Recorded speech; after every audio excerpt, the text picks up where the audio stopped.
But first this, the U.S. Department of Agriculture working to ban foreign purchases of American farmland, particularly by Chinese nationals and other foreign adversaries, over national and food security threats. Here's the Secretary of Agriculture, Brooke Rollins. Watch.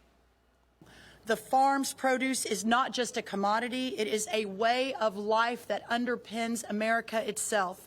And that's exactly why it is under threat from criminals, from political adversaries, and from hostile regimes that understand our way of life as a profound and existential threat to themselves. For them, agricultural lands and our farms, because they are a previous inheritance, are weapons to be turned against us. We see it again and again, from Chinese communist acquisition of American farmland to criminal exploitation of our system of agriculture to the theft of operational information required to work the land and beyond. Fox News senior White House correspondent Peter Doocy asked the president for more details. Watch. Your Agriculture Department also announced this week that they are going to start limiting Chinese ownership of American farmland. Why do you think that the Chinese have been buying up all this farmland in our country so close to military installations? Well, I don't want to get into that. I have a very good relationship with President Xi. We're going to see, and I'm going to, they're going to be making a recommendation to me, but we have a very good relationship. As you know, they're paying a lot of tariffs to the United States now. Officials are warning Beijing is acquiring parts of our food supply. China already owns a seed company, Syngenta, and a food company, Smithfield Foods, which accounts for roughly an eighth of the world's pork supply. Joining me now is the woman herself, Agricultural Secretary Brooke Rollins. Secretary, good to see you. Thank you so much for being here. Just to be clear, how much farmland does China allow Americans to buy in their country? Well, that's a great question. That would be zero, Maria. And if you think there is a map of China where Americans have come in and bought hundreds of thousands of acres around their military bases, you would be sadly mistaken. So I appreciate your focus on this. I think it's really, really important. We had an incredible event, 4 cabinet secretaries, a White House counselor, 3 of our country's best governors who have really leaned in on this in the last few years, and some of our top leaders from the Hill, for the first time aligning at the federal, state, and even local level on how we address this threat to our homeland. Well, I mean, you can understand, given that China is an adversary, unleashing COVID, covering up COVID, unleashing fentanyl, not doing enough to stop the fentanyl flowing into the United States, not to mention all the other bad behavior that we're seeing from communist China. Why would we want the CCP to be in our food supply?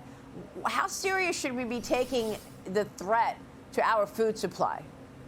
Well, I think we have to take it very seriously. And, we've talked about the purchase of farmland. Almost 300,000 acres today is owned by our foreign adversaries, most of that by China.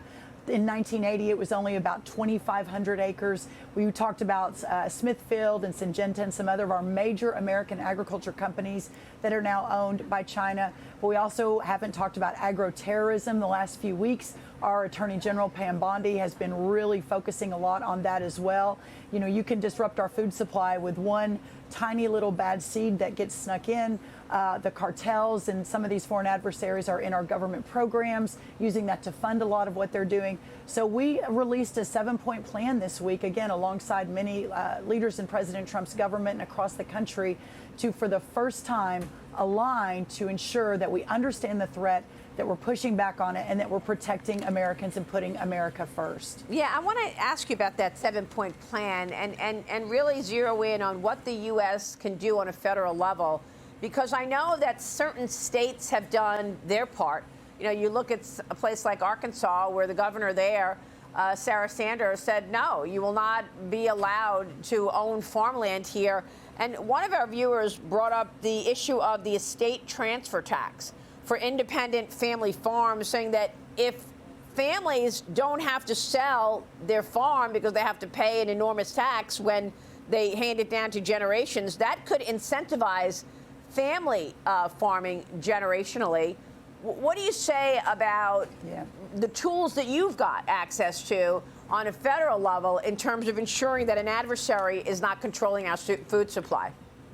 Well, I really appreciate you bringing that up. In the big, beautiful bill, you know, this is, again, an all-of-government approach. This is President Trump's vision that we are effectuating. But for the first time, 2 million family farms will not be subject to the death tax. And to your point, that's why a lot of these farms have had to sell over the last few decades to foreign adversaries, because the families couldn't afford to keep them. So the bill itself, I know we're not talking about this morning, but it is a really important point that it is a new day for our family farms, especially our smaller family farms. They're going to be able to keep those farms for 5th, 6th, 7th generations of their family because of what was in the big, beautiful bill. So I think that's a really important point, and I appreciate you bringing that up, Maria. But as far as the federal government, Congress is already moving forward on the banning of farmland to be purchased by our foreign adversaries. But the reason I wanted the governors involved this week is the states are the guardians at the gate. They can move much more quickly with much more intention than Congress ever could. So I think we have almost 20 states now. When Kristi Noem was governor of South Dakota,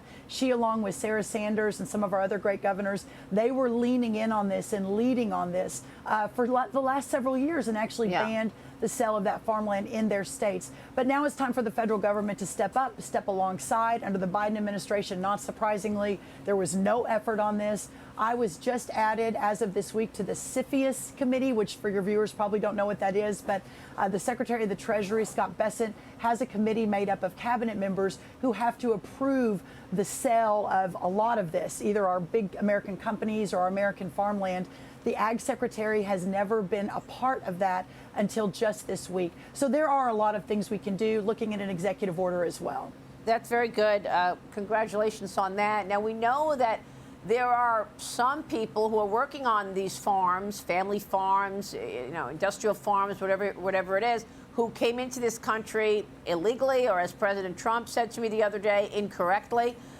The president is talking about the fact that what he's working on now is not an amnesty for illegal farm workers, but a program to exempt some workers from deportation depending on what the farmers need. The president told me about this first when I spoke with him a couple of weeks ago. Listen to this. Recently, you said, let's ease up on, you know, taking in people who are working, hard working, like in farms and hotels. I don't back away. What I do have, I cherish our farmers. And when we go into a farm and we take away people that have been working there for 15 and 20 years, who are good, who possibly came in incorrectly, and what we're going to do is we're going to do something for farmers where we can let the farmer sort of be in charge. The farmer knows he's not going to hire a murderer. But, you know, when you go into a farm and he's had somebody working with him for 9 years doing this kind of work, which is hard work to do, and a lot of people aren't going to do it, and you end up destroying a farmer because you took all the people away, it's a problem. You know, I'm on both sides of the thing. I'm the strongest immigration guy that there's ever been, but I'm also the strongest farmer guy that there's ever been. You know, Secretary, I love how much this president loves our farmers. You just ordered the shutdown of live cattle, bison, and horse trade through the southern border after Mexico confirmed another case of New World screwworm affecting livestock. What can you tell us more about that?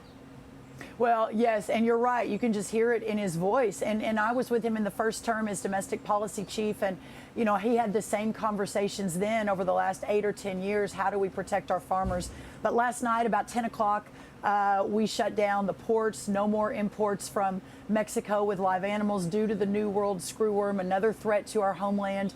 We shut the border down earlier, about 2 months ago, and we were able to push the pest back, partnering with Mexico. But it started to trickle back up within about 500 miles of our border. So we had to shut it down again and again. These inactions that were never taken by the Biden administration, we are now having to deal with.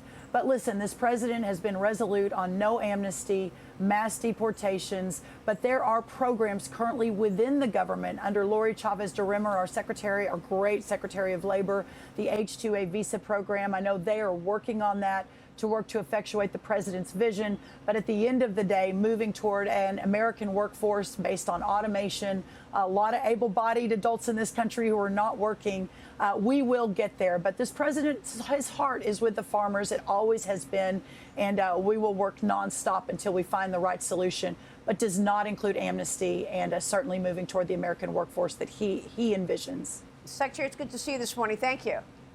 Thank you so much, Maria. Great to be on. And to you, Brooke Rollins joining us. Stay with us. We'll be right back.